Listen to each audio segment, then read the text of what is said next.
और अब बजट का काउंटडाउन अपने आखिरी दौर में पहुंचता हुआ, क्योंकि वित्त मंत्री संसद में पहुंच चुकी हैं और अब से कुछ ही देर बाद 11 बजे आपको बजट आता हुआ दिखाई देगा। दशक के पहले बजट के लिए इंतजार खत्म होने ही वाला है।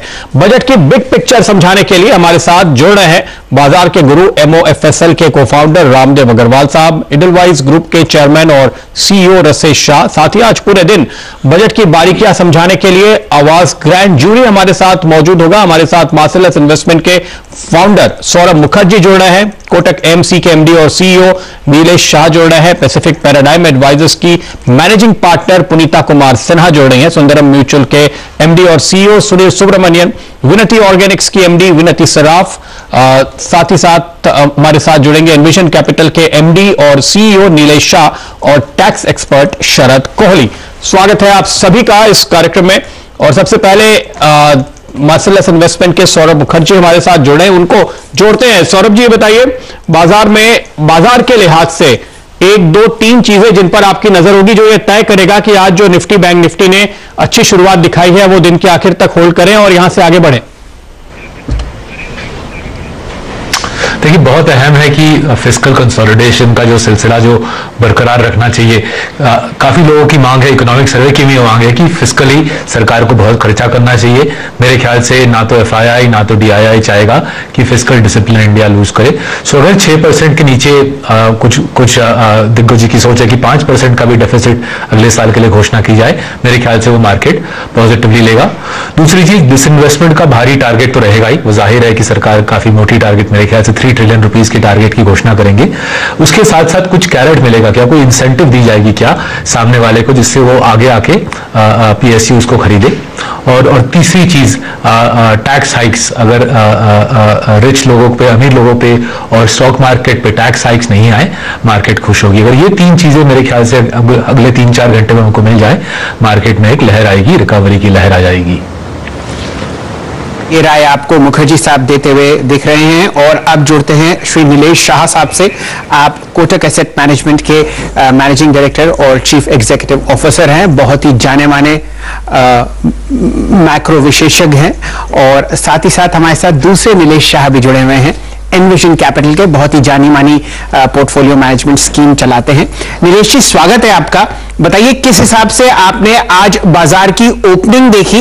लगभग 100 पॉइंट ऊपर फिलहाल इंडेक्स ट्रेड करता हुआ दिख रहा है और बैंक निफ्टी में वापस राहत आती हुई दिख रही है हरे निशान की तरफ। बजट से पहले क्या सेटअप ठीक है बाजार का?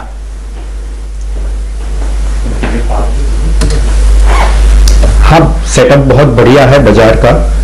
जो स्टेबलाइज है, जो करेक्शन हो चुका है। बजट के पहले जो एक जनवरी महीना या जो दिसंबर महीना जो बहुत ही मजबूत था बाजार के लिए, तो वो जो मजबूताई दिखाई गई, जो मोमेंटम दिखाई गई, उसमें ऑफ कोर्स थोड़ी बहुत कंसोलिडेशन हुई है बजट के पहले, क्योंकि कई जो मार्केट पार्टिसिपेंट्स को कई नेगेटिव्स, कई रिस्क जो दिख रही थी, जैसे समझो कि कोई फ्रेश टैक्स आया, नया टैक्स आया, जो एग्जिस्टिंग टैक्स रेट्स में उसमें बढ़ोतरी होती है, तो ये सारे जो कंसर्न्स है वो ऑलरेडी हमारे हिसाब से थोड़ा बहुत मार्केट में फैक्टर हो चुका है।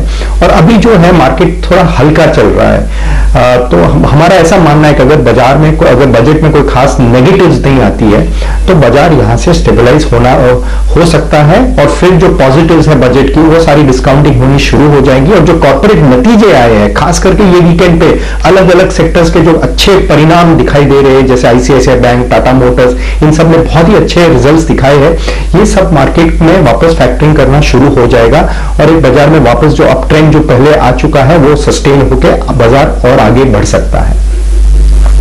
सुनील सुब्रमण्यन साहब हमारे साथ जुड़ते हुए। सुब्रमण्यन साहब, बताइए, आप क्या देख रहे हैं, क्या दो चीजें, और आपकी कॉल क्या है बजट के बाद बाजार पे? देखिए, इस साल फिस्कल डेफिसिट पे उतना इंपॉर्टेंस नहीं रहेगा, क्योंकि सभी देशों की फिस्कल डेफिसिट तो बहुत बुरी स्थिति में, मगर फिस्कल डेफिसिट की जो एक्सपेंशन हाथ में है उसको थोड़ा कंट्रोल रखने के लिए डिसइन्वेस्टमेंट प्रोग्राम बहुत इंपॉर्टेंट है। अगर डिसइन्वेस्टमेंट के लिए फिर बॉयंट कैपिटल मार्केट्स की जरूरत है, तो मैं सोच रहा हूं कि ये अच्छा मौका है कि LTCG और ऐसे स्टॉक मार्केट रिलेटेड टैक्सेशन में थोड़ा राहत दिया जाए ताकि मार्केट बॉयंट रहे। तो मेरे ख्याल में अगर वित्त मंत्री इसके ऊपर ध्यान देती है तो ये बहुत इंपॉर्टेंट होगा, क्योंकि इस साल प्रॉब्ली 3-3.5 लाख करोड़ का डिसइन्वेस्टमेंट ऑन द एनुअल होना चाहिए और कैपिटल मार्केट्स को खुश रखना चाहिए। और जितना टैक्स उम्मीद थी in capital market related taxes से उतना तो नहीं हासिल हुआ, तो ये एक तरफ दोनों तरफ काट रहा है। तो मेरे ख्याल में ये अच्छा मौका है कि कैपिटल मार्केट को बूस्ट दे और गवर्नमेंट के डिसइन्वेस्टमेंट के अलावा ये डायरेक्ट रिटेल इन्वेस्टर का पैसा देश के निवेश में, जीडीपी ग्रोथ में हाथ लगाने का बेस्ट तरीका है। तो मैं सोचता हूं कि मौका हाथ में है फाइनेंस मिनिस्टर के और उनको ये उठाना चाहिए। आपको सुनील सुब्रमण्यम साहब देते हुए दिख रहे हैं, तो ये कुछ ऐसे एक्सपेक्टेशंस हैं जो म्यूचुअल फंड सेक्टर से आपको आते हुए दिख रहे हैं। पुनीता कुमार सिन्हा जी हमारे साथ जुड़ चुकी हैं, बहुत ही जानी मानी आप निवेशक हैं और बहुत जबरदस्त कॉन्टैक्ट्स रखती हैं आप फॉरेन इंस्टीट्यूशनल इन्वेस्टर से। पुनीता जी स्वागत है आपका। पिछले 5 दिनों में आपने अपनी विदेशी मंडली को लगभग 11,000 करोड़ रुपए की नेट सेलिंग देते हुए देखी है बाजार में। क्या आप चिंतित हैं, और अगर नहीं तो कौन सी ऐसी 2 चीजें हैं जो विदेशी निवेशक चाह रहे होंगे सुनना फाइनेंस मिनिस्टर जी की स्पीच में? पहली बात तो ये कि मैं चिंतित तो नहीं हूं कि विदेशी इन्वेस्टर्स पैसा निकाल रहे हैं। उन्होंने थोड़ा आज जो डाइवर्जेंस हो रहा है आजकल, पहले विदेशी इन्वेस्टर्स ने पैसा डाला तो डोमेस्टिक इन्वेस्टर्स निकाल रहे थे, अब विदेशी इन्वेस्टर्स निकाल रहे हैं तो डोमेस्टिक इन्वेस्टर्स डाल रहे हैं। तो देखना पड़ेगा कि कौन करेक्ट है। पर विदेशी इन्वेस्टर्स जो हैं उन्होंने पहले पैसा डाला था और दिसंबर में काफी रिटर्न्स बने हैं, और जनवरी में इसलिए हो सकता है थोड़ा पैसा लोग निकाल रहे हो क्योंकि वैल्यूएशंस जो है वो अब इतनी अट्रैक्टिव नहीं है अक्रॉस द मार्केट। और जो विदेशी इन्वेस्टर्स थे जनरली लार्ज कैप्स में इन्वेस्ट किए थे, ब्रॉड मार्केट में इतना शायद पार्टिसिपेशन नहीं था, और ETF फ्लोज भी आए थे। और US इन्वेस्टर्स जो हैं वो अभी थोड़ा पैसा निकाल रहे हैं मार्केट से, बिकॉज वहां पर भी मार्केट्स बहुत चल पड़ी है, तो हो सकता है रिडेम्पशन प्रेशर के कारण भी कुछ ये पैसा निकाला गया हो। विदेशी इन्वेस्टर्स क्या चाहेंगे सबके लिए तो हम नहीं जान सकते कि सब लोग क्या चाहेंगे, पर मेरे ख्याल से जैसे कि इकोनॉमिक सर्वे में आउटलाइन किया गया, फिस्कल स्टिमुलस देना जरूरी है और ग्रोथ को, इंडिया की जो ग्रोथ है उसको अच्छे तरीके से सस्टेन करने के लिए और मेंटेन करने के लिए। और उन्होंने आउटलाइन भी किया इकोनॉमिक सर्वे में कि जब रिसेशनरी पीरियड हो तब गवर्नमेंट स्पेंडिंग की बहुत जरूरत है।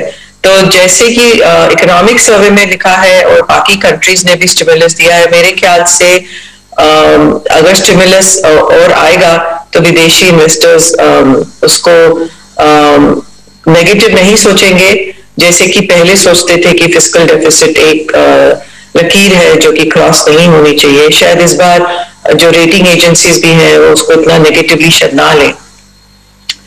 तो एक तो ये बात है, और दूसरी बात ये है कि इकोनॉमिक ग्रोथ सस्टेन करने के लिए विदेशी इन्वेस्टर्स और आई थिंक सारे इन्वेस्टर्स यही देखेंगे कि गवर्नमेंट का जो स्पेंडिंग फोकस है वो कहाँ पर जाएगा, और अगर तो वो इंफ्रास्ट्रक्चर, हेल्थ केयर और ऐसे लॉन्ग टर्म थीम्स में जाएगा तो जिससे कि लॉन्ग टर्म इंडिया की ग्रोथ सस्टेन होगी, तो वो शायद अच्छा माना जाएगा। तो स्टिमुलस की डिमांड खासतौर पे यहां पर बाजार की तरफ से है। अभी तक हमने अलग अलग सेक्टर्स के लिए बहुत सारी योजनाएं देखी है, लेकिन एक तगड़ा स्टिमुलस इंफ्रा निवेश के तौर पे या और किस तरीके से आ सकता है? रामदेव अग्रवाल साहब भी हमारे साथ इस वक्त जुड़ते हुए। रामदेव जी, किस तरह के स्टिमुलस की आप उम्मीद कर रहे हैं सरकार से, और क्या आपका भी टॉप ऑफ द माइंड सबसे पहली उम्मीद यही है कि सरकार इकोनॉमी की ग्रोथ बढ़ाए?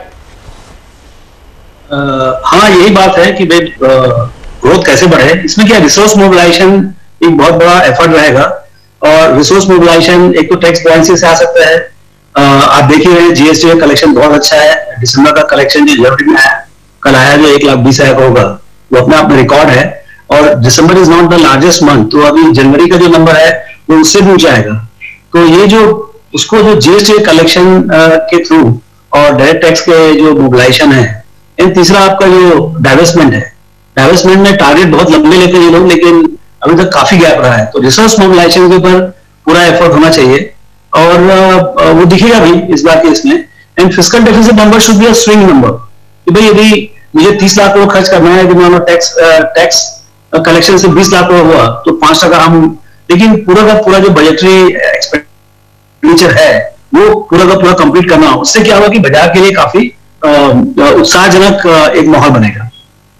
ये राय आपको रामदेव अग्रवाल साहब देते हुए दिख रहे हैं। बाजार में वापस हरे निशान की तरफ बहुत जबरदस्त चहक आपको आती हुई दिख रही है। 117 अंक ऊपर फिलहाल निफ्टी आपको ट्रेड करता हुआ दिखेगा। ऑलमोस्ट दोबारा दिन का उच्चतम लेवल आ रहा है 13,750। बैंक निफ्टी की तेजी देखते ही बनती है 570 अंक की तेजी आपके सामने 31,130 के आसपास। अब आप देखिए हमारे जो दो अर्थवर्म्स हैं उसमें जो हरा वाला अर्थवर्म है जो ये दिखा रहा है कि भाई आपको तेज चलने वाले शेयर और ऊपर की तरफ बढ़ते हुए दिख रहे हैं, तो ये एक पॉजिटिव डेवलपमेंट है। बजट स्पीच में अभी 45 मिनट बचे हैं और इस पर हमारी नजर कंटिन्यूअसली बनी रहेगी। अब जुड़ते हैं नीलेश शाह साहब से। कोटक एसेट मैनेजमेंट कंपनी के आप मैनेजिंग डायरेक्टर और चीफ एग्जीक्यूटिव हैं। लगभग पिछले 3 दशक से बहुत ही बारीकी से बजट डॉक्यूमेंट को एनालाइज करते हैं। नीलेश जी, स्वागत है आपका। बताइए किस तरीके से आप जीएसटी कलेक्शन को देख रहे हैं। 1,20,000 करोड़ का ऑल टाइम रिकॉर्ड हाई आपने जनवरी के महीने में आता हुआ दिखा है। क्या इस नंबर से सरकार हर्षित होगी और कौन कौन से फ्लेक्सिबिलिटी आपको बजट में आती हुई दिखती है रेवेन्यू फ्रंट पर इस जीएसटी कलेक्शन पर? ये जो जीएसटी नंबर शेल आया है वो बहुत ही अच्छा आया है एंड मोर इम्पोर्टेंटली ईवेबल जनरेशन भी बढ़े हैं on a year on year basis. So ऐसा नहीं है कि ये जीएसटी सिर्फ हम किसी एक प्रोडक्ट से या किसी एक कंपनी से ले रहे हैं, ये काफी हद तक ब्रॉड बेस्ड रिकवरी है। मोर इम्पोर्टेंटली पिछले 4 महीनों से 1 लाख करोड़ से ज्यादा जीएसटी कलेक्शन हो रहा है एंड मंथ ऑन मंथ एक से बढ़कर एक नंबर आ रहे हैं।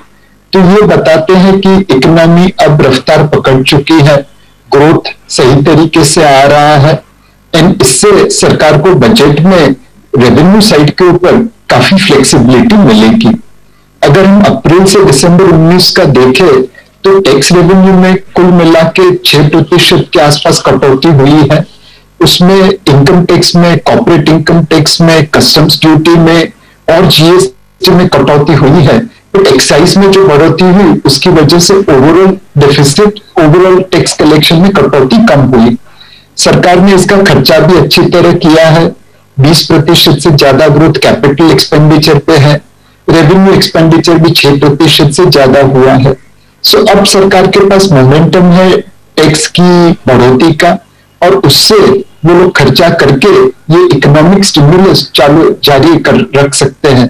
तो मेरे हिसाब से ये बजट ग्रोथ ओरिएंटेड होना चाहिए जिसमें टैक्स बढ़ाया बगैर रेवेन्यू रिसोर्सेस मोबिलाइज होंगे, खर्चा करके नीडी सेक्टर ऑफ इकोनॉमी को सपोर्ट मिलेगा और साथ में हम फिस्कल प्रूडेंस को भी निभा पाएंगे। बिल्कुल। हमारे साथ विनती ऑर्गेनिक्स की एमडी विनती सराफ मुथरेजा भी जुड़ चुके हैं। विनती जी, कॉर्पोरेट इंडिया की टॉप ऑफ द माइंड, सबसे अहम क्या उम्मीदें हैं वित्त मंत्री से? देखिए अभी हम जो बात कर रहे थे जीएसटी कलेक्शन की, वो बता रहे हैं कि इंडस्ट्री अब बाहर आ रही है कोविड के शॉक से, अब और क्या चाहिए? कॉर्पोरेट टैक्स बढ़ाने की उम्मीद तो नहीं है, जो उन्होंने पिछली बार घटा दिया था तो वो ही बरकरार रहनी चाहिए। सेकेंडली इंडस्ट्री पर्सपेक्टिव से काफी सारी पीएलआई स्कीम अनाउंस हो चुकी है for pharma sector, chemical sector, textile sectors, may be कोई इंफ्रास्ट्रक्चर रिलेटेड भी कोई पीएलआई स्कीम हुए तो उससे थोड़ा एक लॉन्ग टर्म गवर्नमेंट का किस तरफ झुकाव है उसके बारे में पता लगेगा। Then coming to high net worth individual taxes, increasing that और कोविड सेस, आई होप उस डायरेक्शन में भी गवर्नमेंट नहीं करे कुछ, क्योंकि उससे भी एक थोड़ी नेगेटिव फीलिंग जाती है कॉर्पोरेट इंडिया की तरफ। और बाकी सारे पॉइंट्स तो काफी कुछ कवर हो चुके हैं, तो देखते हैं, बजट सुनते हैं, फिर बात करते हैं। इंडस्ट्री अभी एक बहुत बड़ी कोविड की मार खाके अब धीरे धीरे वापस ट्रैक पर आ रही है। ऐसे में किसी भी तरह के कर का, टैक्स का बोझ नहीं बढ़ाना चाहिए। स्टिमुलस लाने के लिए टैक्स लेकर के स्टिमुलस न लाया जाए, ये बेसिकली इंडस्ट्री की मांग है। बाजार की तरफ लौटते हैं और हमारी टेक पंचायत भी हमारे साथ बनी हुई है, उनकी राय लेते हैं। कुछ एक स्टॉक्स आप देखिए, इंफ्रास्ट्रक्चर शेयरों पे फोकस है, चाहे वो दिलीप बिल्डकॉन हो या KNR कंस्ट्रक्शन, अच्छी खरीदारी आप वहां पे आते हुए देख रहे हैं। उम्मीद की जा रही है हेल्थ इंश्योरेंस को लेकर के आपको अच्छी खबरें सुनाई देंगी। तो new India assurance PSU sector की जनरल इंश्योरेंस कंपनी, जहां पे आप अच्छी तेजी आते हुए देख रहे हैं। और कृषि, ये हमेशा हर एक बजट में एक प्रायोरिटी सेक्टर रहा है, कृषि और रूरल एरिया। तो आप देखिए फर्टिलाइजर स्टॉक्स पे बहुत अच्छी चमक है। इसमें पालवी जी आपकी राय लेना चाहेंगे RCF पे। सबसे पहले RCF में खास बात यह है कि तेजी तो है, साथ साथ जो आज का अब तक का वॉल्यूम है, यानी पहले 1 घंटे का वॉल्यूम अगर आप देखेंगे तो वो शुक्रवार के वॉल्यूम से ज्यादा हो चुका है। क्या राय है आपकी? जी बिल्कुल प्रदीप जी, सेटअप के हिसाब से तो काफी पॉजिटिव लग रहा है। स्टॉक में एक कंसोलिडेशन ऑलरेडी इसमें ओवर हो चुका है और रेंज का ब्रेकआउट भी देखने को मिला है। तो स्टॉक अभी 55 के ऊपर ट्रेड कर रहा है। जिस तरीके से इसका सेटअप बना हुआ है, मुझे लगता है कि ड्यूरिंग द डे इसमें स्टॉक में अगर कोई भी इस सेक्टर से रिलेटेड कोई भी एक पॉजिटिव ट्रिगर भी आता है तो ये स्टॉक में 64 तक का भी अपसाइड यहां से बनते हुए दिखना चाहिए, क्योंकि काफी समय से एक कंसोलिडेशन एक रेंज में ऑलरेडी हो चुका है और आज जिस तरीके से मूव बना है ये रेंज का ब्रेकआउट करते हुए दिख रहा है। करंट लेवल से 53 के स्टॉप लॉस से बाय करें, 62, 64 तक के टारगेट मुझे लगता है इसमें आते हुए दिखना चाहिए। काफी प्रॉमिसिंग सेटअप है। चलिए, ये राय आपको आती हुई दिख रही है RCF पर। डायरेक्टर साहब जरा जोड़ते हैं राजेश सतपुते साहब से और एकदम राय लेंगे IDBI बैंक पर। प्रदीप जी, आपने बहुत ही शानदार स्टॉक पकड़ा था, बहुत जबरदस्त एक ब्रेकआउट हुआ है यहां पर, और राय देते हुए आपको दिखेंगे सतपुते साहब IDBI बैंक पर। देखिए क्या जबरदस्त वॉल्यूम और प्राइस एक्शन, फिलहाल 32 रुपए 5 पैसे पर। सर्किट है इसका आज 33.30 का और ऑलरेडी 13% ऊपर। राय आपकी सतपुते साहब, सर्किट या नहीं? हाँ सर, लगता तो है, क्योंकि यहाँ पे देखिए 44 से ये करेक्ट हुआ है और आज पहली बार इसमें एक आप कह सकते हैं जान आई है, इसमें एक वॉल्यूम्स आ रहे हैं, तो कहीं ना कहीं ये सर्किट का कैंडिडेट हो सकता है। तो आज डेफिनेटली ये बाय साइड पे ही रहेगा। और जो सर्किट मैंने चेक नहीं किया, लेकिन 33.5 के आसपास का एक पहला टारगेट तो यहाँ पे क्लियर कट विजिबल है। चलिए, आपके सामने फिलहाल स्क्रीन पर प्रधानमंत्री श्री नरेंद्र मोदी साहब आपको पार्लियामेंट के प्रांगण में चलते हुए दिखेंगे और बिल्कुल तैयारी आपको मुस्तैदी से होती हुई दिख रही है। लोकसभा में उनकी एंट्री हुई है और थोड़े ही समय में लगभग 11 बजे आपको निर्मला सीतारमण जी अपनी स्पीच देती हुई दिखेंगी बजट की आज।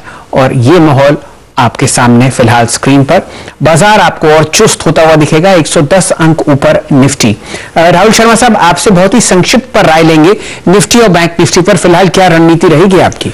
जी हाँ, बिल्कुल। निफ्टी में सुबह एक 13,700 का गोता लगाकर यहाँ पर एक रिकवरी दिखाई। आई थिंक 13,800 के निकट हम आते जा रहे हैं। यहाँ पर बैंक निफ्टी में रिलेटिव कंपैरिजन काफी स्ट्रांग है। तो जो सुबह हमने 32,000 का कॉल ऑप्शन लिया था, आई थिंक उसमें बने रहना चाहिए। निफ्टी में जैसे 13,800 का लेवल क्रॉस होता है उसके बाद सस्टेन होता है, एक तरह से फ्रेश तेजी बनकर निकलेगी। अब हम जा रहे हैं second half of the session में, जो कि बजट रिलेटेड है। तो आई थिंक यहाँ पर थोड़ा सा हमें वेट एंड वॉच करना चाहिए। 13,800 सस्टेन होता है तो अच्छी तेजी बननी चाहिए। ये 13,800 पर नजर टिकी रहेगी। जुड़ेंगे वापस रामदेव अग्रवाल साहब से। रामदेव जी, बताइए क्या उम्मीद है आपकी डिसइन्वेस्टमेंट से? क्या आंकड़ा आपके जहन में है और कौन कौन सी कंपनीज आपको दिखेंगी निर्मला सीतारमण जी मार्क करती हुई, जिसका सन 2021 में विनिवेश हो सकता है?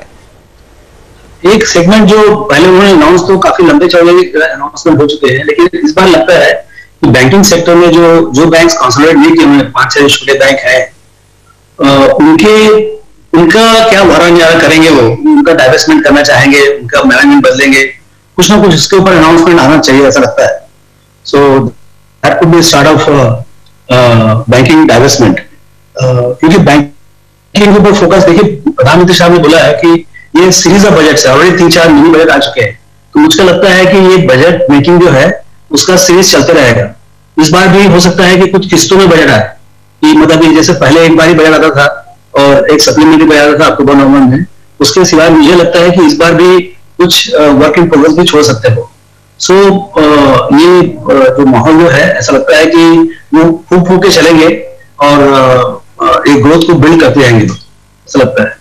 रामदेव जी, आपने बैंकिंग सेक्टर की बात की, पहली बार सरकारी बैंकों के प्राइवेटाइजेशन की बात होने की उम्मीद की जा रही है। आप देखिए, जो हम IDBI बैंक की बात अभी कर रहे थे, अब 17% ऊपर ये स्टॉक ट्रेड करता हुआ, हमने करीब 6% ऊपर पकड़ा था, तो 11% की तेजी हो चुकी है। इसके अलावा बैंक ऑफ महाराष्ट्र है, सेंट्रल बैंक, यूको बैंक, काफी छोटे बैंक्स हैं खासतौर पे, जिनसे सरकार निकलने की सोच सकती है। इनफैक्ट जो पूरा रीऑर्गेनाइजेशन हुआ, कंसोलिडेशन हुआ, उसमें बैंक ऑफ इंडिया को भी शामिल नहीं किया गया, तो वो भी एक और बैंक है, हालांकि बड़ा है, लेकिन क्या यहां भी प्राइवेटाइजेशन हो सकता है? तो इन सारे चीजों पे हमारी नजर है। क्या आपको लगता है कि बैंकों के प्राइवेटाइजेशन का सिलसिला रामदेव जी शुरू होगा, इसकी बात इस बजट में पुख्ता तौर पे की जाएगी और इस पूरे सेगमेंट की री रेटिंग इस वजह से हो सकती है? क्योंकि वो तो री रेटिंग चालू ही है, क्योंकि ये फाउंडेशन है पूरा ग्रोथ के लिए। आपका देखिए क्रेडिट डिलीवरी मैकेनिज्म के लिए स्ट्रॉन्ग बैंकिंग इंफ्रास्ट्रक्चर बहुत जरूरी है। कैपिटल भी चाहिए, डिस्ट्रीब्यूशन भी चाहिए और वो मैनेजमेंट कैपेबिलिटी चाहिए। तो अभी जो है वो थोड़ा डिस्टॉर्टेड हो रहा है। पीएसयू बैंक्स में कैपिटल नहीं है, उसमें मैनेजर कैपेबिलिटी थोड़ा कम है। तो ये यदि 6 बैंक में रिफॉर्म कर सके और उसमें नया मैनेजमेंट नया कैपिटल डाल के खड़ा कर सके, तो जो 5-6 बड़े बैंक हैं उसके साथ में ये भी खड़ा हो सकते हैं। और क्रेडिट डिलीवरी के लिए particularly not for this year but next 5-6 years, आपकी जर्नी है $3 ट्रिलियन से $5 ट्रिलियन। तो $5 ट्रिलियन के लिए आपको कम से कम करीब 1.25 से 150 लाख करोड़ की क्रेडिट चाहिए। कौन अंडरराइट करेगा? तो उसके लिए banking is right at the centre. अब मुझको लगता है कि इसके ऊपर काफी जोर रहेगा, उनकी समझ है और ये इसके ऊपर कुछ ना कुछ तो बैंक्स के ऊपर काफी बड़ा काम होगा लगता है इस बजट में। चलिए, तो इस उम्मीद पर कि बैंक्स में बहुत जबरदस्त आपको काम होता दिखेगा, 1-2 स्टॉक्स स्क्रीन पर मार्क कर देते हैं जहां पर अब आपको तेजी बनती हुई दिख रही है। बजट से लगभग 32 मिनट पहले इरकॉन का स्टॉक लाइए डायरेक्टर साहब स्क्रीन पर, 87.50 ये आपको दिखेगा। बहुत ही शानदार यहां पर ब्लॉक डील्स होती हुई दिख रही हैं। 20 लाख की मेरे सामने एक डील हुई है, 10-12 लाख के और छोटे छोटे ट्रांजैक्शन होते हुए। दोनों डिफेंस काउंटर्स हिंदुस्तान एरोनॉटिक्स और भारत डायनेमिक्स ये भी आपको दिन के उच्चतम लेवल पर ट्रेड करते हुए दिख रहे हैं। और फिलहाल अगर आपको तेजी बड़े स्टॉक्स में आती हुई दिख रही है तो वह है 3 HDFC, अब 2463 के आसपास है दिन का उच्चतम लेवल। आपको शानदार तेजी आती हुई दिख रही है टाटा केमिकल्स पर और एक बहुत अच्छा मूवमेंट अब आपको गैस स्टॉक्स में दिख रहा है। महानगर गैस पर 1052। एक टेक्निकल कॉल अगर आप वीरेंद्र जी ले पाए HDFC पर और LIC हाउसिंग पर। जी अक्षय जी, दोनों ही स्टॉक्स अगर आप देखें हाउसिंग फाइनेंस स्पेस में अच्छा करते हुए HDFC की हमने वो 2500 की कॉल पकड़ी थी और साथ ही साथ LIC हाउसिंग फाइनेंस की वो जो कॉल थी अभी टिकर में थी भी, पाली साहब HDFC अभी जिस पॉइंट का मैं जिक्र करता था कि 50 DMA के ऊपर ट्रेवल करना शुरू कर दे, ट्रेवल कर रहा है और LIC हाउसिंग फाइनेंस इन दोनों पे टारगेट्स क्या होंगे क्योंकि कॉल्स जा चुकी हैं, लोग ले भी चुके होंगे। जी हाँ, तो बिल्कुल वीरेंद्र जी देखिए स्टॉक में रिस्क रिवॉर्ड के हिसाब से काफी फेवरेबल पोजीशन पे स्टॉक है और एक करेक्शन ऑलरेडी स्टॉक में हो चुका है। और देखें तो वो जो रिवर्सल अब बना है आज के सेशन में मुझे लगता है कि बिल्कुल एक्सटेंड होते हुए दिखेगा और 2500 का टारगेट मुझे लगता है ड्यूरिंग द डे आते हुए दिखना चाहिए। इवन 2500 का लेवल भी क्रॉस करना चाहिए HDFC लिमिटेड को। तो जो कॉल 2500 की ली थी वो करीब अब 84 के आसपास ट्रेड कर रही है, तो उसमें तो ट्रेल करते रहे। स्टॉप लॉस को हायर साइड पे 72 के आसपास स्टॉप लॉस लिया है और वो कॉल का टारगेट मुझे लगता है 110 तक हुए दिखना चाहिए। और HDFC में जो पोजीशन बनी है उसमें अब यहां से 2435 ये स्टॉप लॉस रखे और टारगेट जो है पहला टारगेट वो 2500 का है और 2520 तक भी ये स्टॉक में मोमेंटम कंटिन्यू होते हुए दिखना चाहिए।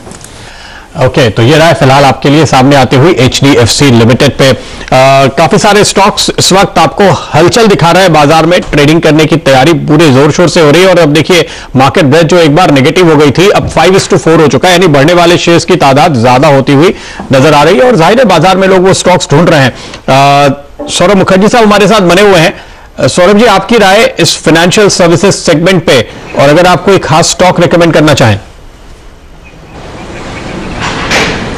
देखिए फाइनेंशियल सर्विसेज सेगमेंट में कोई रैली तो हुई नहीं है। जो एक साल पहले जो शेयर प्राइसेस थे वहीं पे हम खड़े हैं।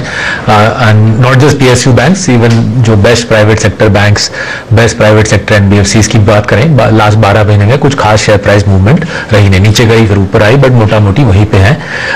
एज द इकोनॉमी एक्सपैंड्स, अगर बजट का एक एक्सपेंशनरी थ्रस्ट रहा, इकोनॉमिक रिकवरी बरकरार रही, फाइनेंशियल सर्विसेज सेक्टर बहुत अच्छा परफॉर्म करेगा। अगर उसके ऊपर इकोनॉमिक रिकवरी के ऊपर सरकार ने एक थ्रस्ट दी सेक्टर को, प्राइवेटाइजेशन का एक माहौल शुरू करके, मेरे ख्याल से ब्रॉडर बैंक सेक्टर में निफ्टी बैंक्स ले या निफ्टी फाइनेंशियल सर्विसेज ले एक बहुत बड़ी रैली आ सकती है। Natural play on economic recovery, उसके साथ साथ सरकार का भी सहारा रहा तो फाइनेंशियल सर्विसेज मेरे ख्याल से इस बजट का स्टार सेक्टर साबित हो सकता है। ये राय आपको आती हुई दिख रही है फाइनेंशियल सर्विसेज पर। नीलेश शाह साहब से जुड़ेंगे, कोटक एसेट मैनेजमेंट के आप MD और CEO हैं। शाह साहब, आज कुछ अलग ही रंगत दिख रही है कुछ ऐसे पब्लिक सेक्टर बैंक्स पर जहां पर उम्मीद की जाती है कि बजट डॉक्यूमेंट में कुछ ना कुछ बात प्राइवेटाइजेशन पर होगी। आप कितने बुलिश हैं इस बात पर कि कुछ ना कुछ आपको होता हुआ दिखेगा कम से कम इस स्पेस पर आने वाले बजट में? शैल भाई, अगर देखा जाए तो पीएसयू बैंक्स में सरकार ने काफी पैसा लगाया है, एंड ये पैसा मेनली एनपीए की प्रोविजन की तरफ गया है।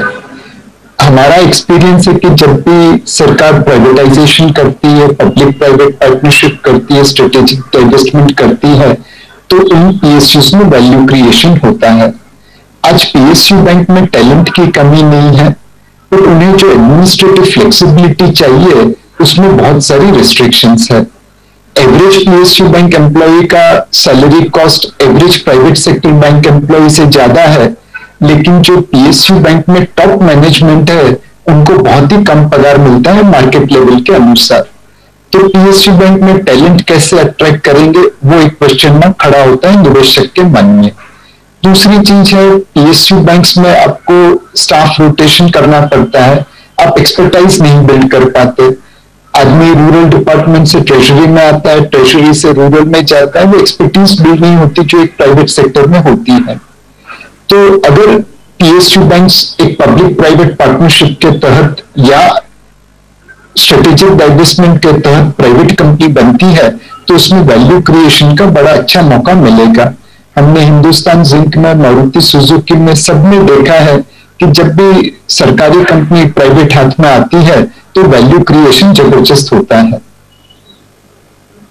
बिल्कुल, तो आप कह रहे हैं कि प्राइवेटाइज करें या इतनी ऑटोनॉमी दें कि वो प्राइवेट सेक्टर के साथ मुकाबला कर सकें। बाजार एक ही है, ये मुमकिन नहीं है कि आप हाथ पैर बांध करके कहें कि अब दौड़ लगाओ।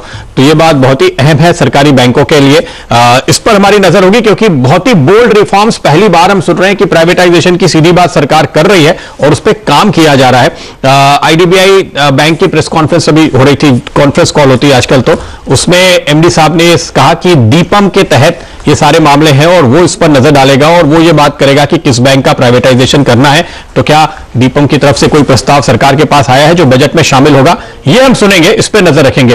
लेकिन हमारे सारे एक्सपर्ट्स कह रहे हैं कि इंफ्रास्ट्रक्चर पे फोकस रखिए, और ऐसे में आप देखिए वो तमाम stocks, KNR construction, Ashoka Buildcon और दिलीप बिल्डकॉन, जहां पे मुझे फिलहाल एक फ्रेश ब्रेकआउट बनने के संकेत साफ तौर पे नजर आ रहे हैं, ये स्टॉक्स आपकी स्क्रीन पर आने चाहिए।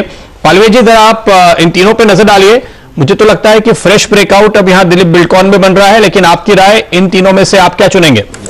बिल्कुल प्रदीप जी, केएनआर और डीबीएल दोनों के सेटअप काफी अट्रैक्टिव लग रहे हैं और मुझे लगता है डीबीएल तो अभी यहां से बाय करना चाहिए, क्योंकि जिस तरीके से इसमें एक्शन बना हुआ स्टॉक में, और ये स्टॉक ने एक ब्रेकआउट दिया है नियर टर्म चार्ट पे, ऑलमोस्ट 7-8 दिन का एक रेंज का ब्रेकआउट दिया है इसने। तो बिल्कुल यहां से मुझे लग रहा है 455 तक के टारगेट इसमें आते हुए दिखना चाहिए। करंट लेवल से 434 ये स्टॉप लॉस से डीबीएल को बाय किया जा सकता है। दिलीप बिल्डकॉन तो काफी अट्रैक्टिव इसका पैटर्न बना हुआ, और जो रिवर्सल मिला है इसमें डेली चार्ट पे, वो ये दिखा रहा है कि ये स्टॉक में एक मोमेंटम यहां से ड्यूरिंग द डे आते हुए दिखना चाहिए। 455 टारगेट के लिए बिल्कुल बाय करें। चलिए, यहां पर आपको हरा निशान दिख रहा है डायरेक्टर साहब। मेरे ख्याल से प्रदीप जी 2-3 स्टॉक्स अगर आपकी इजाजत हो मैं मार्क करता हूं, जहां पर आपको लाल निशान गहराता हुआ दिख रहा है।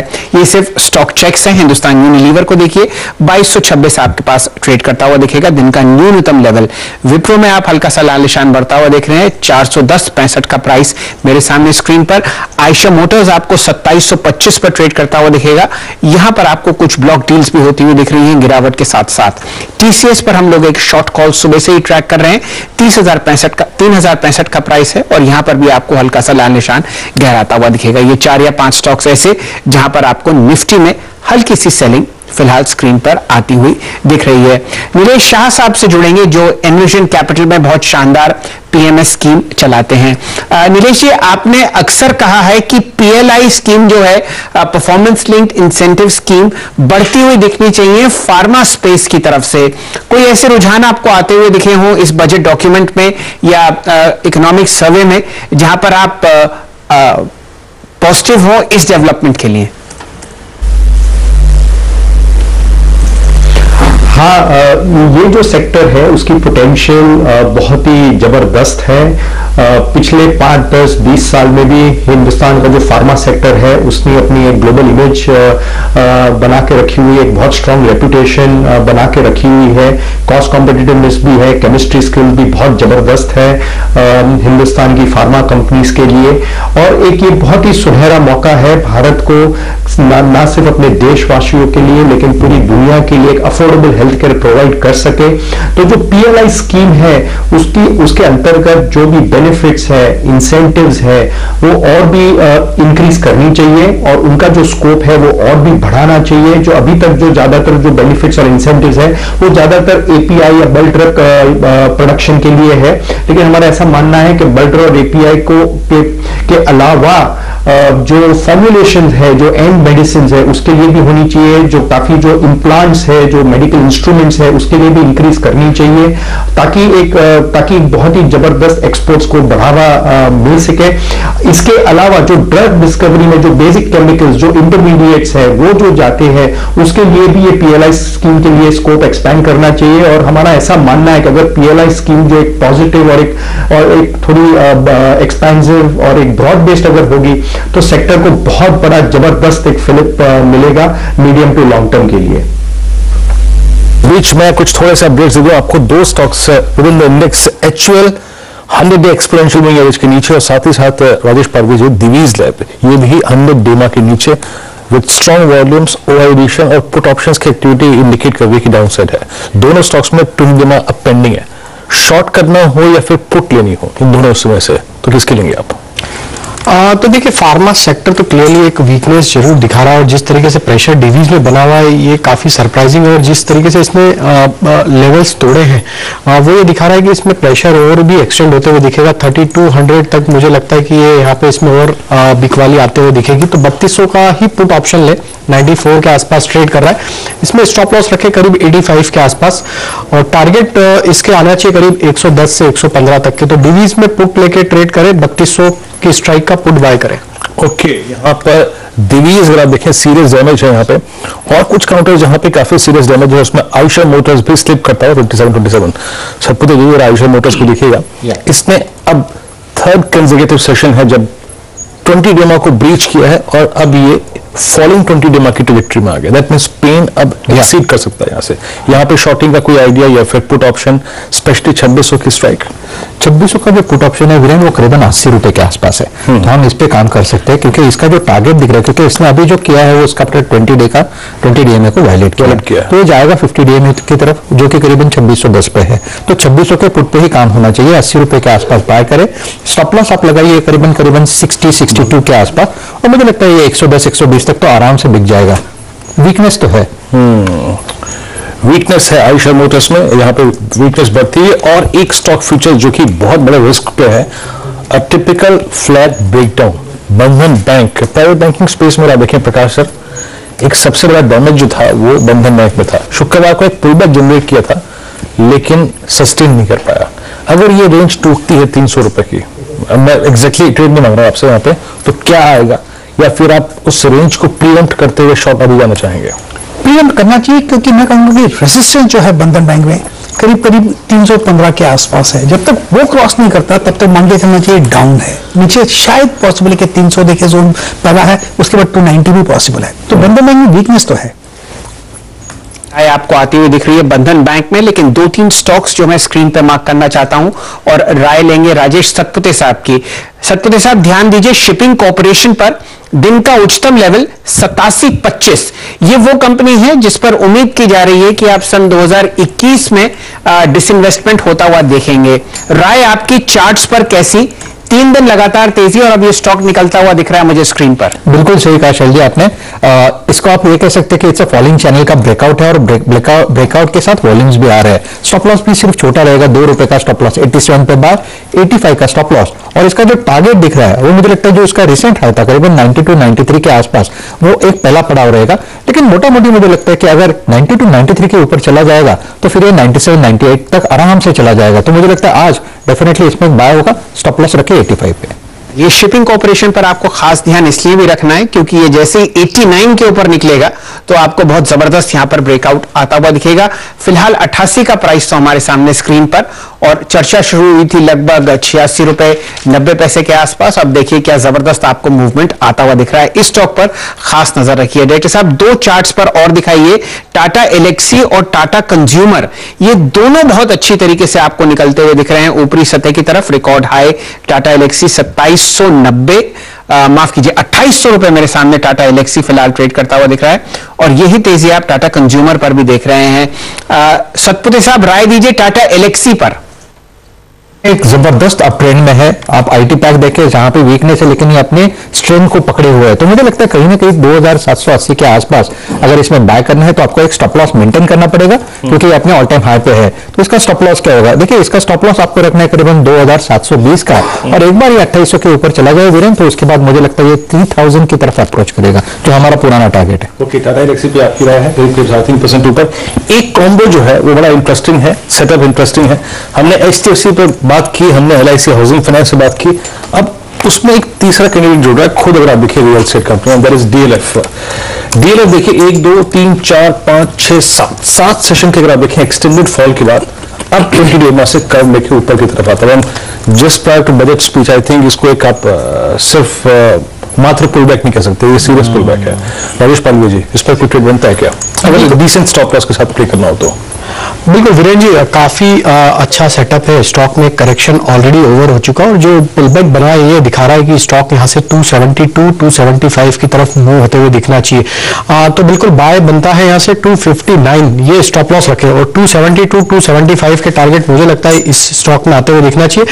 क्योंकि अगर इसका सेटअप देखें, वीकली सेटअप भी देखें, तो स्टॉक में जो एक लास्ट 2 वीक का करेक्शन था उसमें एक बेस बना ऑलमोस्ट करीब 250 के आसपास, और आज वहां से जो सपोर्ट लेके बाउंस दिया ये दिखा रहा है कि स्टॉक में वापस से स्ट्रेंथ बनती हुई दिख रही है। 272 275 के टारगेट के लिए बाय किया जा सकता है। बिल्कुल, यहां पर आपको खरीदारी के लिए टारगेट आ रहे हैं। और देखिए, प्रेस्टीज एस्टेट की हम पहले बात कर रहे थे, वो भी दिन के नए हाइस बनाता हुआ आपको दिखाई देगा। तो रियल एस्टेट में तेजी है। सरकारी कंपनियों पर नजर डालिए। शैल जी हाईलाइट कर रहे थे कि शिपिंग कॉर्पोरेशन में एक अच्छी तेजी आपको दिख रही है। BPCL की हम बात कर ही रहे थे, जो बड़ा डाइवेस्टमेंट कैंडिडेट है, जहां प्रक्रिया आगे बढ़ती हुई नजर आ रही है। कॉनकॉर भी दिन के निचले स्तरों से काफी तेजी से रिकवर होता हुआ। BEML पर भी आपकी नजर होनी चाहिए। ये वो तमाम स्टॉक्स हैं जिनके डिसइन्वेस्टमेंट की बात कही जाएगी। नीलेश शाह साहब हमारे साथ जुड़े हुए हैं कोटक म्यूचुअल फंड के। शाह साहब, हमारा अनुमान है करीब एक पोल जो हमने किया है 1,60,000 करोड़ का डाइवेस्टमेंट टारगेट होना चाहिए, लेकिन हमारे पास इतना तो केवल बैकलॉग ही है जो पिछले साल का 2,10,000 का टारगेट था। क्या आपको लगता है कि एक एम्बिशियस टारगेट आ सकता है इस बजट में? मेरे हिसाब से जो बैकलॉग क्लियर होगा BPCL के ऊपर, एयर इंडिया के ऊपर, LIC के ऊपर, वही मतलब आपने जो नंबर बताया उससे ज्यादा हो सकता है। तो मेरे हिसाब से इसमें अगर हम PSU बैंक के प्राइवेटाइजेशन की बात भी अगर करें तो डाइवेस्टमेंट नंबर काफी बड़ा आ सकता है। बट मोस्ट इंपॉर्टेंटली नंबर से कुछ नहीं होगा, हमें उसके ऊपर अमल भी करना पड़ेगा।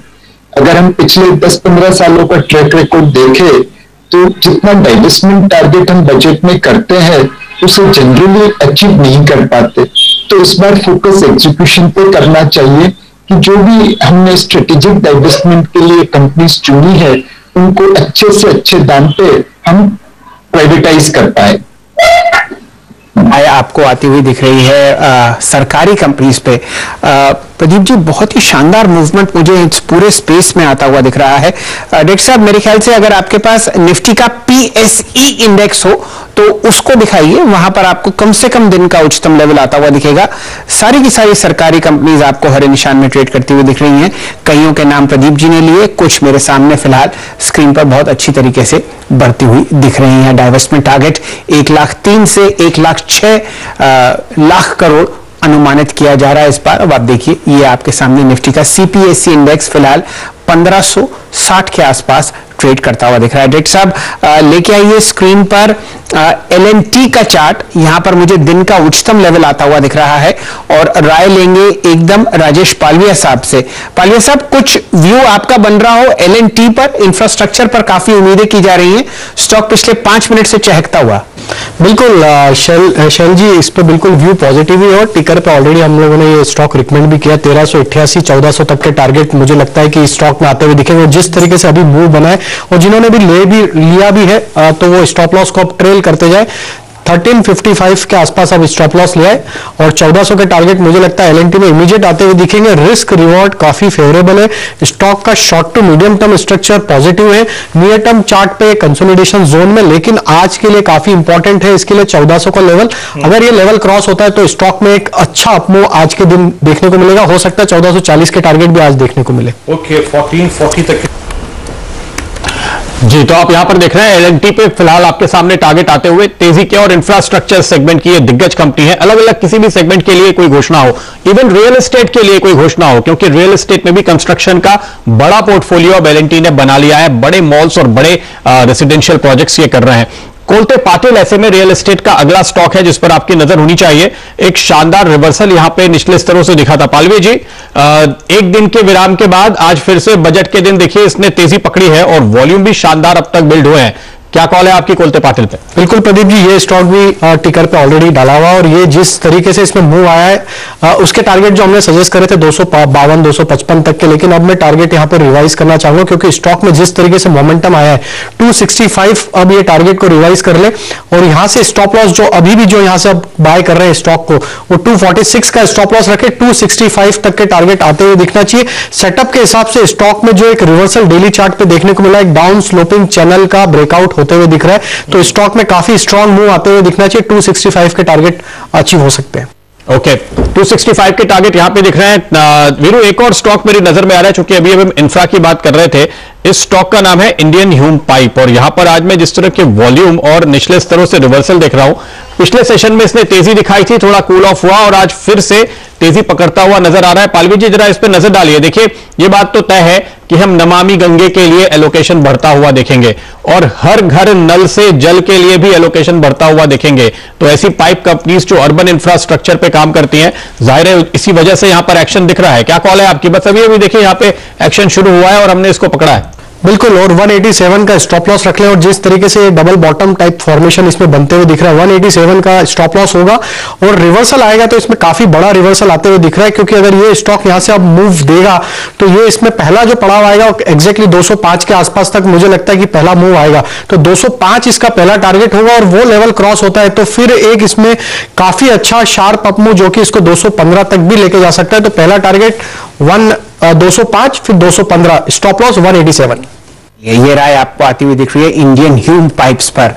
बजट स्पीच मेरे ख्याल से अब सिर्फ 17 मिनट दूर है, और राहुल शर्मा साहब, बाजार आपको दिन के उच्चतम लेवल पर दिखेगा। 130 अंक की तेजी निफ्टी में, 13,762, और निफ्टी बैंक अब आपके सामने 31,113 के आसपास चल रहा है, लगभग 550 अंक की तेजी।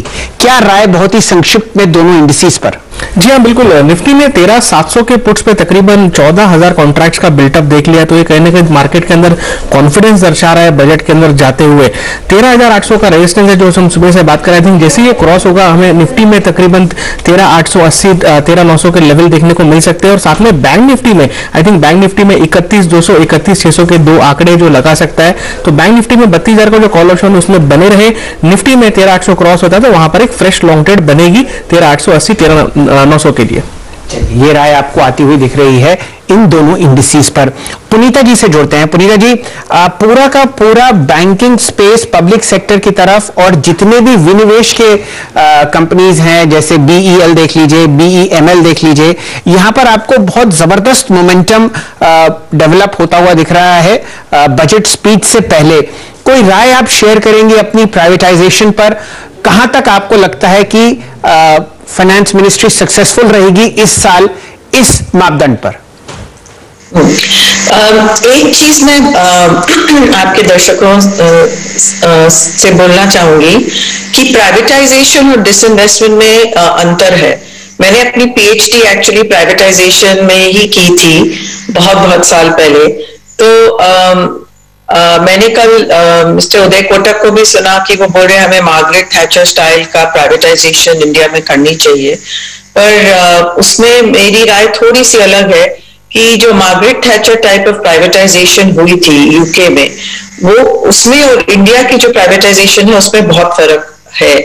क्योंकि इंडिया की जो PSUs हैं, जैसे आपने भी जो अभी कई सारे नाम बताए, ये सारी लिस्टेड कंपनीज हैं, और जो कि यूके में थी वो नेशनलाइज थी और उनको मार्केट में लेके आया गया था।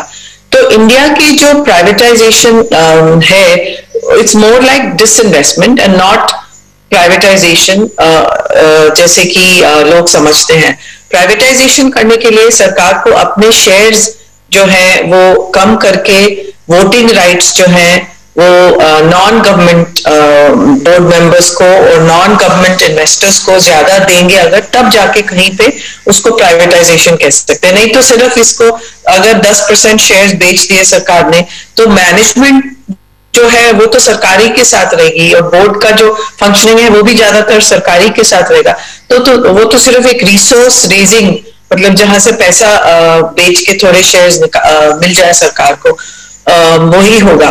तो ये जो PSU कंपनीज है इनमें जो रियल वैल्यू क्रिएट होगी वो तब क्रिएट होगी अगर इनकी जो ऑपरेटिंग एनवायरनमेंट है, जैसे वो लोग फंक्शन करते हैं, उसमें कुछ अंतर आए और प्राइवेट सेक्टर मैनेजमेंट आए, प्राइवेट सेक्टर पॉलिसीज आए, प्राइवेट सेक्टर सैलरीज आए। तो इन सब पे हमको ध्यान देना होगा, ना कि सिर्फ कि कोई सरकार ने अपने शेयर्स थोड़े घटा दिए और मार्केट में थोड़ा बेच के रिसोर्स मोबिलाइजेशन कर ली। वो सरकार के लिए पॉजिटिव है, पर इन कंपनीज के लिए जरूरी नहीं कि बहुत पॉजिटिव हो। पर ये जो सब भी PSU कंपनीज है ये इतने साल से अंडर परफॉर्म करी है और उनकी अगर आप देखिए वैल्यूएशन लेवल्स जो है अभी उनको बहुत डीप वैल्यू टेरिटरी में भी है कई सारी। तो अगर उनमें थोड़ी भी उनके सेक्टर्स में इंप्रूवमेंट आए तो इन कंपनीज के अर्निंग्स में अगर इंप्रूवमेंट आने का चांस है तो इन कंपनीज में क्योंकि वैल्यूएशन अट्रैक्टिव है तो यहाँ से अपसाइड भी ज्यादा हो सकता है। पर वो डिपेंड करेगा कि किस क्षेत्र में है, किस सेक्टर में है और उस सेक्टर को क्या सरकार ने इम्पेटस दिया, ना कि सिर्फ कि सरकार ने वहां से 5 या 10% अपने शेयर्स बेचने की अनाउंसमेंट किया। अगर सरकार जैसे उन्होंने हिंदुस्तान जिंक में किया कि पूरे कंपनी को उन्होंने बेच दी, काफी मैनेजमेंट जो है सब चेंज कर दी, प्राइवेट सेक्टर हैंड में चलेगी, अगर ऐसा कुछ करें तब वो बहुत पॉजिटिव माना जाएगा। राय आपको आती हुई दिख रही है प्राइवेटाइजेशन पर पुनीता जी से, जिन्होंने इसमें एक PhD भी करी थी, तो जाहिर तौर पर बहुत ही अहम राय आपसे आती हुई। चलिए सिर्फ 12 मिनट बचे हैं स्पीच में और निफ्टी आपको बिल्कुल दिन के उच्चतम लेवल पर दिखेगा 13,775 के आसपास। बैंक निफ्टी में आप 560 अंक की तेजी देख रहे हैं, 31,125। निफ्टी मिड कैप पे कोई खास मूवमेंट नहीं है, 27 अंक ऊपर 20,940 पर। तो यूं समझिए कि अगर रैली है बाजार में तो वो फ्रंट लाइन और ब्लू चिप काउंटर्स में भी आपको आती हुई दिखेगी नतीजों से पहले। चर्चा रहेगी आत्मनिर्भर भारत की और हमारे साथ जुड़ रहे हैं राशेष शाह साहब, आप एडलवाइस सिक्योरिटीज और एडलवाइस ग्रुप के मैनेजिंग डायरेक्टर हैं। शाह साहब स्वागत है आपका। बताइए कौन सी 2 ऐसी अहम बातें हैं जो आप स्पीच में सुनना चाह रहे हैं अगले ही 20 मिनट में। आई थिंक एक जो सबसे इंपॉर्टेंट है कि गवर्नमेंट को स्पेंडिंग इंक्रीज करनी होगी। गवर्नमेंट स्पेंडिंग बहुत इंपॉर्टेंट कैटलिस्ट है। सो एक तो मुझे ये अपेक्षा है, ये होप है कि गवर्नमेंट की स्पेंडिंग बढ़ेगी, लेकिन ये स्पेंडिंग बढ़ाने के लिए गवर्नमेंट को टैक्स इंक्रीज को रिजॉर्ट नहीं करना चाहिए, लेकिन आइदर दे शुड बोरो मोर और they should do more aggressive privatisation and disinvestment. अगर वो डिसइन्वेस्टमेंट करते हैं, अगर वो बोरो करते हैं और उससे जो उनके पास ज्यादा पैसा आता है अगर उससे वो स्पेंड करते हैं तो वो बहुत इंपॉर्टेंट रहेगा। तो ये आइटम नंबर 1 है।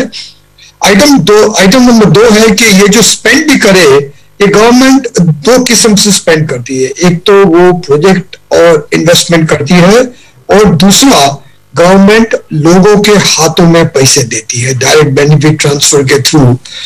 मेरा ये मानना है कि अभी इकोनॉमी में जहां हमें स्पेंडिंग इंक्रीज करनी है, इकोनॉमी को रिवाइव करनी है, गवर्नमेंट को जो मिडिल क्लास है, लोअर मिडिल क्लास है, जो रूरल क्लास है, उनके हाथ में पैसे देके वो जो पैसे स्पेंड हो गए उससे जो कंज्यूमर का डिमांड आएगी उससे इकोनॉमी को बहुत अच्छा फायदा होगा। क्योंकि गवर्नमेंट को अगर इन्वेस्ट करना है तो उसमें लीड टाइम 1-1.5 साल का निकल जाता है, उसमें बहुत देरी हो जाएगी।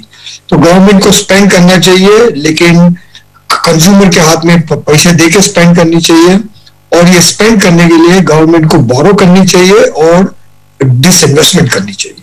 चलिए ये राय आती हुई दिख रही है आपको राशेष शाह साहब से।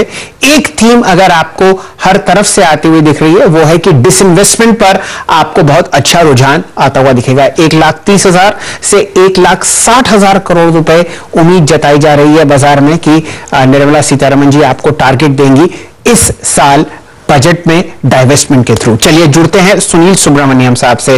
सुनील जी, सिर्फ 10 मिनट बचे हैं स्पीच में। बाजार बिल्कुल चुस्त और दुरुस्त है, लगभग 133 अंक ऊपर 13,780 पर आपको निफ्टी ट्रेड करता हुआ दिखेगा। बताइए सेंटिमेंट वाइज कम से कम अब क्या आपको मूड माहौल अच्छा लग रहा है बजट स्पीच से पहले? हाँ बिल्कुल, क्योंकि अभी अभी आंकड़े भी आई है मैन्युफैक्चरिंग पीएमआई की, जो 57.7 प्रीवियस मंथ 56.3 से बढ़कर आई है, यानी इकोनॉमिक वी शेप रिकवरी बहुत जबरदस्त चल रही है। एक चीज, सेकंड, फाइनेंस मिनिस्टर ने भी बाइट्स दिया है कि ये सेंचुरी का बेस्ट बजट होगा। तो आई थिंक माहौल ठीक है मार्केट के लिए, और सभी उम्मीद है कि ये ग्रोथ ओरिएंटेड बजट होगी, और उनके साथ डर नहीं है रेटिंग एजेंसीज की इस बार।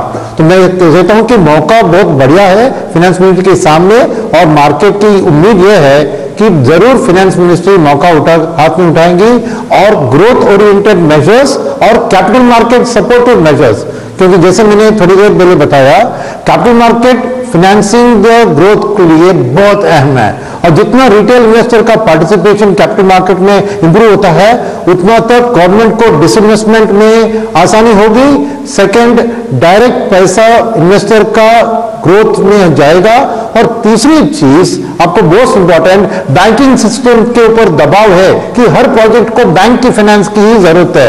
वो सिचुएशन बदल के कैपिटल मार्केट एक बहुत बड़ा फाइनेंशियर फॉर द इकोनॉमी हो सकता है। तो मौका यह है, उम्मीद यह है कि निर्मला जी पूरा दोनों हाथों से इसको उठाएगी और एक बूस्ट देगी, और इसका फायदा सबसे पहले गवर्नमेंट को आएगा, क्योंकि जो आप 1.5 लाख करोड़ 1.7 लाख करोड़ की डिसइन्वेस्ट की बात कर रहे हैं, वो जब कोविड का असर था मार्केट के ऊपर, उन वैल्यूएशंस के ऊपर था।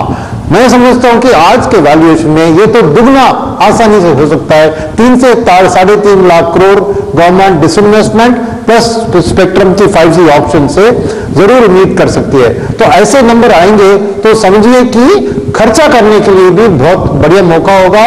खाली ये बात है कि खर्चा कहां होता है, क्वालिटी ऑफ द एक्सपेंडिचर।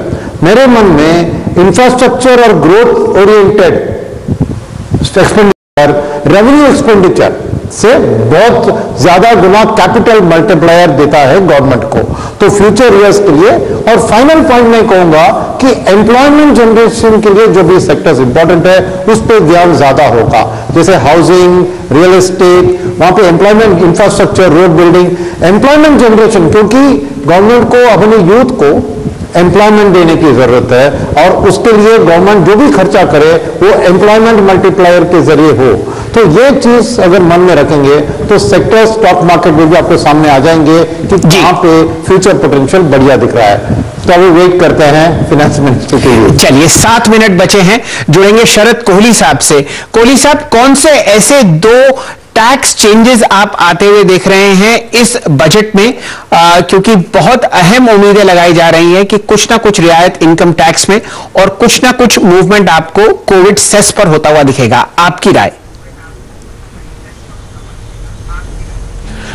जी हाँ, मुझे लग रहा है एक तो जो हाई प्रोफाइल टैक्स पेयर्स हैं जिनसे टैक्स ज्यादा कलेक्ट किया जा सकता है, वहां पर टैक्स ज्यादा कलेक्ट करने की मुहिम रहेगी। वहां से उनसे कोशिश की जाएगी कि और टैक्स इकट्ठा किया जाए, क्योंकि सरकार को राजस्व चाहिए।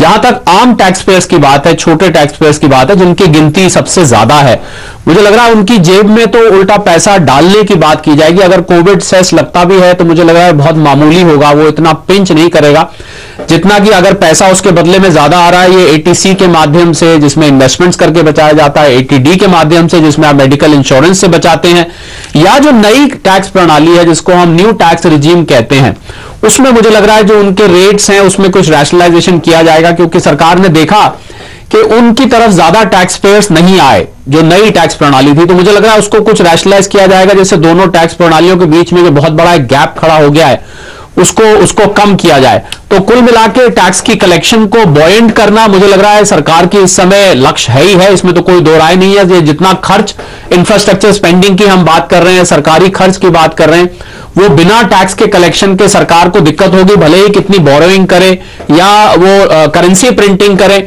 या डिसइन्वेस्टमेंट करे, टैक्स उसमें हमेशा ही एक ऐसा पहलू बना रहता है जो सरकार को एज ए सोर्स चाहिए होता है।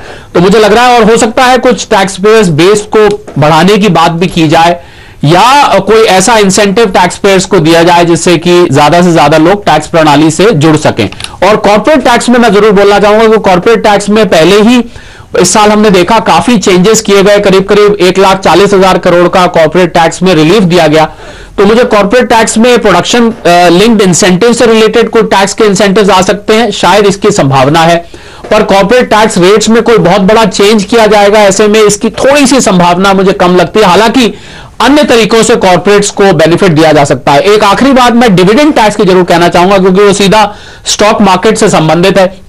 मुझे लग रहा है डिविडेंड टैक्स जो टैक्स पेयर्स के हाथ में लगाया गया है, उसको टैक्स पेयर्स ने कोई बहुत अच्छी तरीके से स्वागत नहीं किया है, क्योंकि अभी भी ये डबल टैक्सेशन है। एक तरफ कंपनी टैक्स देती है अपने प्रॉफिट्स पर, जब वो प्रॉफिट्स बढ़ के टैक्स पेयर्स के हाथ में जाता है, टैक्स पेयर्स को अब फिर प्रॉफिट लग रहा है। मुझे लग रहा है वहां पर सरकार को एक बेसिक एग्जेम्पशन देने की जरूरत है कि इतने, जैसे कि लॉन्ग टर्म कैपिटल गेन में अभी है 1 लाख रुपए तक नहीं लगता है, ऐसे ही डिविडेंड पे भी। कोहली साहब, वित्त मंत्री के बोलने का समय अब करीब आ रहा है। ये बात तो ऐसी होगी जिसपे सभी लोगों की नजर है, लेकिन जल्दी से कुछ स्टॉक्स पे नजर डालते हैं। बीपीसीएल पे नजर डालिए, ये आपको करीब हफ्ते के हाईस पे दिखाई देगा। एसआरएफ पे नजर डालिए, यहां पर आपको पिछले 3-4 दिनों का हाईस निकलता हुआ दिखाई दे रहा है।